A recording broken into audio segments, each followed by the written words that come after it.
کہ اقدم بنی سے علی نے کیا، جس کی خاطر وہ شیر جنا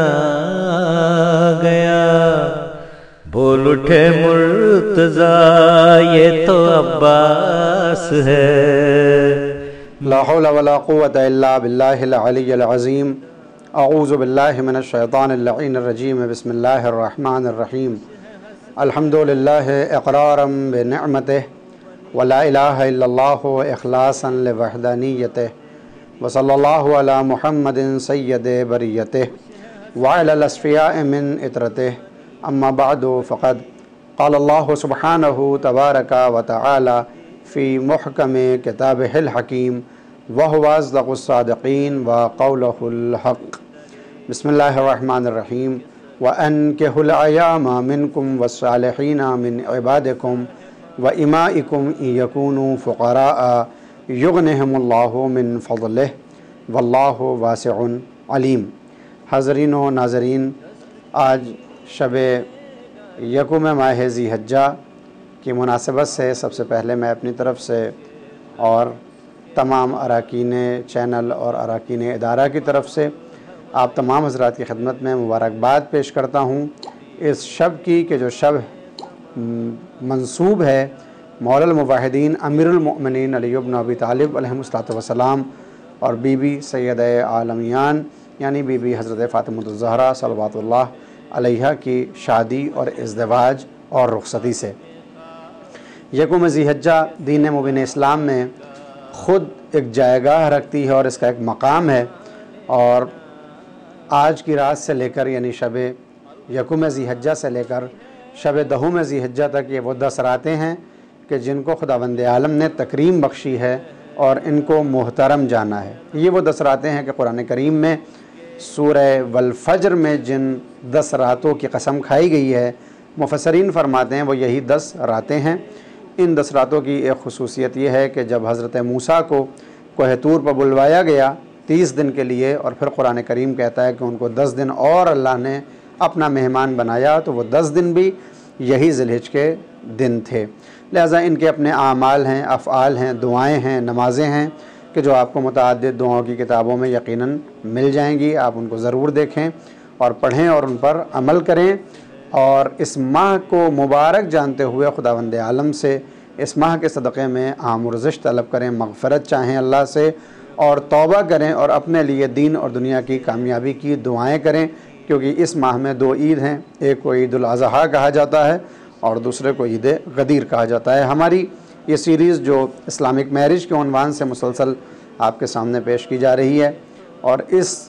وقت کا اور ان ایام کا انتخاب اسی لیے کیا گیا تھا کہ ان کے درمیان میں یہ ایک مبارک تاریخ بھی آئے گی کہ جس تاریخ پر حضرت زہرا اور مولا الموحدین کا عقد ہوا ہے۔ میں آج انہی کے عقد کے متعلق گفتگو کرنا چاہتا ہوں اور ایک پیغام دینا چاہتا ہوں کہ اگر انسان یہ چاہتا ہے کہ وہ علی و فاطمہ جیسی کامیاب زندگی گزارے تو پھر اسے حضرت علی اور بی بی فاطمہ الزہرا کی ابتدائی زندگی یعنی شادی سے پہلے کے حالات کو دیکھنا ہوگا، اور شادی کے موقع پر ان کی طرف سے اٹھائے گئے اقدام پر نگاہ ڈالنی ہوگی کہ کس نیت کے ساتھ اور کس برکت کے ساتھ حضرت زہرا مولا کائنات کے گھر میں آئیں کہ یہ اتنا بابرکت گھر ہو گیا کہ اب قیامت تک ان کی نسل باقی بھی ہے اور ان کی نسل معصوم بھی ہے۔ اور آپ دیکھتے رہتے ہیں کہ آج پوری کائنات کے اندر سادات موجود ہیں کہ جو سورہ کوثر کی تفسیر کرتے ہوئے نظر آ رہے ہیں۔ جیسا کہ آپ کو معلوم ہے کہ دین مبین اسلام میں ارلی میرج کو لے کر یعنی شادی میں جلدی کو لے کر کئی مرتبہ تاکید کی گئی ہے کہ انسان کو جب یہ محسوس ہونے لگے کہ اب اس کا چارہ بنا اس کے شریک کے نہیں ہے، اور آنکھیں یا بدن یا ہمارے احساسات حرام کی طرف بڑھنے لگیں، اس سے پہلے انسان کو اپنی شادی کی فکر کرنی چاہیے اور والدین کو ساتھ دینا چاہیے، بجائے اس کے کہ آپ ان پر تنبیہ کریں کہ ابھی تمہاری عمر شادی کی نہیں ہے۔ اس لیے کہ ہم جن کے شیعہ ہیں یعنی مولا الموحدین امیر المؤمنین کے، اور جن کی امت ہیں یعنی پیغمبر آخر حضرت محمد مصطفیٰ صلی اللہ علیہ وآلہ وسلم، جن کی سیرت پہ چلنا ہمارے اوپر فرض اور واجب قرار دیا گیا ہے، انہوں نے ہمیں بتایا کہ شادی کے معیار کیا ہونے چاہیے اور کیا نہیں ہونے چاہیے۔ لہٰذا جب بی بی فاطمہ الزہرا کے عقد کا ارادہ کیا ہے پیغمبر اعظم نے، تو اب مدینے سے متعدد رشتے آ رہے ہیں پیغمبر کے پاس، آپ سنتے رہتے ہیں، جس میں خلیفہ اول اور خلیفہ دوم نے بھی اپنے رشتے بھیجے کہ جن کو پیغمبر اعظم نے رد کر دیا۔ وہیں پر ایک نام ہے تاریخ میں عبد الرحمن ابن عوف، کہ یہ ایک تاجر تھا جس کے پاس مال و متاع بہت زیادہ تھا۔ یہ بھی یہ چاہتا تھا کہ پیغمبر کی بیٹی سے عقد کرے تاکہ پیغمبر کی وجہ سے اس کا بھی احترام بڑھ جائے اور مدینے میں یہ فخر فروشی کر سکے۔ لہٰذا اس ارادے سے پیغمبر اعظم کے پاس آتا ہے اور آنے کے بعد کہتا ہے کہ آپ کی بیٹی اب جوان ہو رہی ہیں اور ان کو اپنے بخت کے گھر جانا ہے، اپنے شوہر کے گھر جانا ہے، لہٰذا میں چاہتا یہ ہوں کہ آپ اپنی بیٹی کو میری ازدواجی زندگی کا حصہ بنا دیں اور میرے حوالے کر دیں۔ اور اس کے بعد اب وہ پیغمبر کو ایک مادہ پرست انسان سمجھتے ہوئے دور جہالت کی وہ باتیں کرنا شروع کرتا ہے کہ جو پیغمبر کو غمزدہ بھی کرتی ہیں اور ان کو جلال بھی آ جاتا ہے۔ آ کے کہتا ہے کہ اگر آپ اپنی بیٹی کو میرے حوالے کریں گے تو میں 100 ایسے اونٹ کے جو سرخ ہوں گے، سرخ اونٹ ایک اصطلاح تھی عرب کے اندر کہ بہت مہنگے سمجھے جاتے تھے، وہ اونٹ مہر میں دوں گا کہ جس ہر اونٹ کے اوپر بعض افراد نے لکھا کہ یمنی ریشمین کپڑا اور بعض نے لکھا کہ مصری ریشمین کپڑا پڑا ہوگا، وہ سب بھی ہمارا مہر ہوگا، اور 10,000 درہم اور دینار یعنی سونے کے سکے میں حضرت زہرا کا مہر قرار دوں گا، آپ اپنی بیٹی کو میرے حوالے کر دیجئے۔ تاریخ بتاتی ہے کہ پیغمبر نے جب یہ سنا تو آپ غضب کے عالم میں ایک مرتبہ اپنے ہاتھ کو زمین پہ مارتے ہیں، زمین پہ مارنے کے بعد جو زمین کی خاک ہے، جو ذرات ہیں، جو سنگریزے ہیں، ان کو اٹھاتے ہیں اور اب مٹھی کو کھول کے کہتے ہیں کہ کیا تو بھی مجھے اپنے جیسا سمجھتا ہے؟ کیا تو سمجھتا ہے کہ میں دنیاوی لذات کی بنیاد پر زہرا کو اس کے گھر بھیجوں گا؟ تو کیا یہ سمجھتا ہے کہ جیسے دور جہالت میں مال و متاع کا لالچ دے کے عقد ہوا کرتے تھے، میں اپنی بیٹی کا عقد بھی ویسے ہی کروں گا؟ دیکھ اگر ہم چاہیں تو یہ سنگریزے سونے میں بدل جائیں۔ اور اب پیغمبر نے جو اپنی مٹھی کو کھولا اور ہاتھ کو کھولا تو دیکھا جو سنگریزے پیغمبر کے ہاتھ میں آئے تھے، دست مبارک میں آئے تھے، وہ سب جواہرات میں تبدیل ہو چکے ہیں۔ تب اس کو احساس ہوا کہ میں نے غلطی کی ہے، اور اس کے بعد پیغمبر نے فرمایا کہ میری بیٹی کے عقد کا فیصلہ خدا کے ہاتھوں میں ہے، میں اس میں بس خدا کے حکم کا انتظار کر رہا ہوں، جیسا حکم ہوگا ویسا کیا جائے گا، اور یہ رد کر دیا جاتا ہے۔ اور اس کے بعد وہ دو افراد بھی آتے ہیں جن کا میں نے ذکر کیا کہ وہاں بھی پیغمبر نہ منع کرتے نہ اقرار، یعنی نہ تو اقرار کرتے ہیں کہ ہاں تمہارے یہاں زہرا جائیں گی، نہ انکار کرتے ہیں کہ تم اس لائق نہیں ہو، بلکہ وہی جملہ کہ خداوند عالم کے ہاتھوں میں نے اس ذمہ داری کو سونپ رکھا ہے اور اس کا حکم خداوند عالم کی ہی طرف سے آئے گا۔ اور معیار دولت نہیں ہوگی، معیار شرافت ہوگی، ایمان ہوگا اور اخلاص ہوگا۔ اور جب یہ بات مدینے میں شروع ہوئی کہ عبد الرحمن ابن عوف کا رشتہ ٹھکرا دیا گیا ہے اور معیار ایمان اور اسلام ہے، تو اب مدینے میں یہ چرچا عام ہو گئی کہ ہو نہ ہو پیغمبر زہرا کو علی کے حوالے کرنے والے ہیں، اور شاید علی کو اپنا داماد بنانا چاہتے ہیں کہ جن کے پاس یقیناً مال دنیا سے تو کچھ بھی نہیں ہے، مگر ایمان اور اخلاص اور اعتقاد اس عالم پہ ہے کہ لو کشف الغطا مزت و یقینہ کی منزل میں مولا کائنات ہیں، لہذا اب زہرا علی کے یہاں جائیں گی۔ اور اب بعض دلجوئی کرتے ہوئے افراد نے اور محبت کرنے والے افراد نے مولا الموحدین سے یہ فرمایا کہ آپ جائیے اور پیغمبر سے ان کی بیٹی کا رشتہ مانگیے۔ مولا کائنات نے کہا کہ میرے پاس مال دنیا میں سے کچھ بھی نہیں ہے، اور پیغمبر نہ صرف یہ کہ نبی خدا ہیں بلکہ وہ میرے باپ کی جگہ ہیں، انہوں نے میری تربیت کی ہے،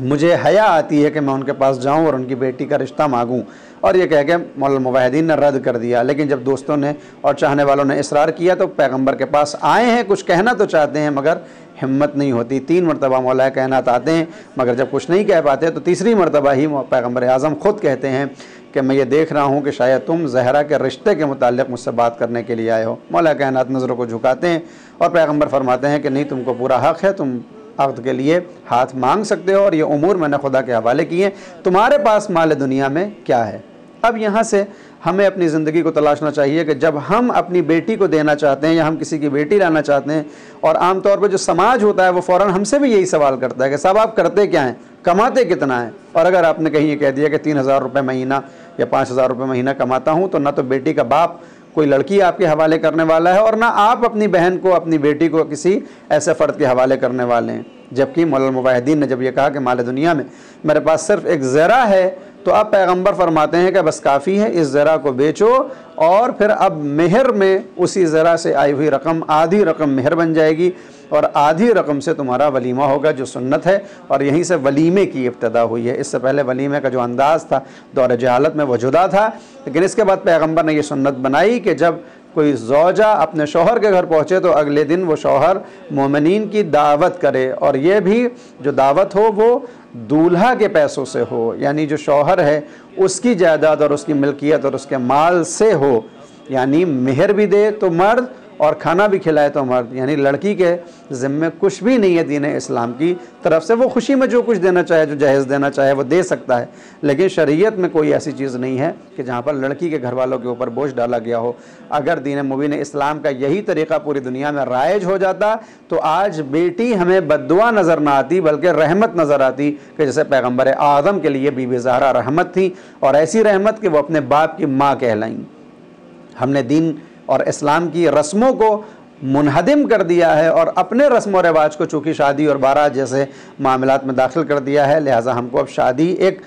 مشکل کا کام لگتی ہے، جبکہ یہ مشکل کا کام لڑکے کے لیے تو ہو سکتا تھا، لیکن لڑکی کے گھر والوں کے لیے شادی کوئی مشکل کا کام نہیں تھی۔ بہرحال میں چند باتیں اور جو بیان کرنا چاہتا ہوں وہ یہ کہ جہیز میں کیا دیا گیا۔ عام طور پہ یہ آپ نے دیکھا ہوگا کہ جب شادیاں ہوتی ہیں تو کہا جاتا ہے کہ مہر فاطمی لکھوا دیا جائے، جس کو مہر السنہ بھی کہا جاتا ہے، کہ جو سنت کا مہر ہے وہ لکھوا دیا جائے۔ تو میں آپ کے لیے بیان کر دوں کہ بی بی زہرا کا جو مہر تھا وہ 400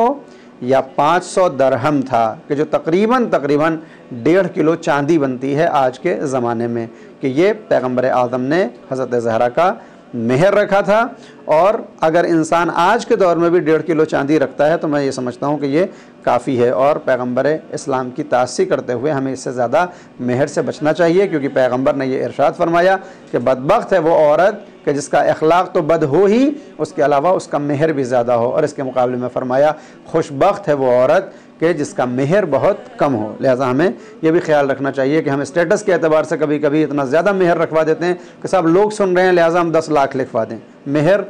لکھوانا اور ہے اور ادا کرنا اور ہے، اتنا ہی لکھوایا جائے جتنا شب زفاف سے پہلے زوجہ کے حوالے کر دیا جائے۔ مہر عقد کے فوراً بعد ادا کر دینا چاہیے یا عقد سے پہلے ادا کر دینا چاہیے، اس سے پہلے کہ وہ مراسم شروع ہوں جو ایک زوجہ اور شوہر کے شروع ہوتے ہیں، ان سے پہلے مہر کی ادائیگی ہونی چاہیے۔ لہٰذا صرف لکھوا دینا نکاح نامے پہ کافی نہیں ہے بلکہ اس رقم کو دینا ضروری ہو جاتا ہے، لہٰذا اتنی ہی لکھوائی جائے جتنی ہم ادا کر سکتے ہیں۔ لہٰذا یہ 400 درہم ہے یا 500 درہم ہے۔ اس کے بعد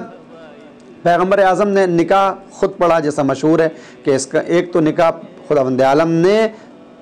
عرش پہ پڑھ دیا تھا، آسمان پہ پڑھ دیا تھا، اور بعض روایتوں میں جبریل نے وقت پڑھ دیا تھا، اور نیچے جو ہے وہ پیغمبر اعظم نے یہ جو نکاح پڑھا، اس میں خطبہ نگاہ ہے جو ابن شہر آشوب نے جو اس کی متن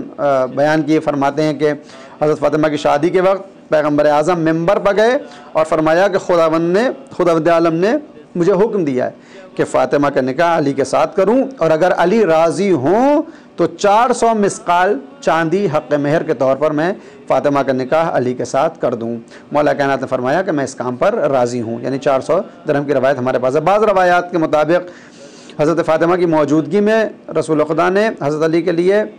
دوسری شادی حرام قرار دی تھی حکم خدا سے، لہٰذا اسی لیے جب تک حضرت زہرا زندہ رہی مولا کائنات نے دوسری شادی نہیں کی ہے۔ شادی کی تاریخ کو لے کے متعدد روایات ہیں، مگر یہ مستند روایت ہے کہ پہلی ذی الحجہ کو رخصتی ہوئی ہے بی بی زہرا کی مولا کائنات کے گھر، جبکہ 10 ماہ پہلے عقد پڑھا جا چکا تھا۔ عقد 10 مہینے پہلے ہوا ہے، رخصتی 10 ماہ کے بعد ہوئی ہے۔ اس کی بھی وجہ یہ تھی کہ زہرا کا عقد پہلے کر دیا گیا تاکہ سنت بن جائے کہ لڑکی کا عقد جتنی جلدی ہو سکے اتنا کر دیا جائے، اور رخصتی کا انتظار اس لیے کیا گیا تاکہ اتنے دنوں میں اسٹیبلش ہو جائے وہ شوہر بھی کہ وہ اپنی زوجہ کو گھر لا سکے، اور دوسرے بھی ذمہ داریوں سے آگاہ ہو جائے بیٹی، اور باپ اس کو اب ایک زوجہ کی حیثیت سے اس کے فرائض بتا سکے۔ لہٰذا 10 ماہ پہلے عقد ہوا ہے اور 10 ماہ کے بعد یعنی پہلی ذی الحجہ کو آپ کی رخصتی ہے۔ اب ان میں روایات الگ الگ ہیں، کوئی شوال میں کہتا ہے، کوئی 6 ذی الحجہ کہتا ہے، لیکن جو مستند ہے وہ یہی، اور جس کو زیادہ علماء نے مستند مانا ہے وہ پہلی ہے۔ میں نے آپ کے حوالے کیا کہ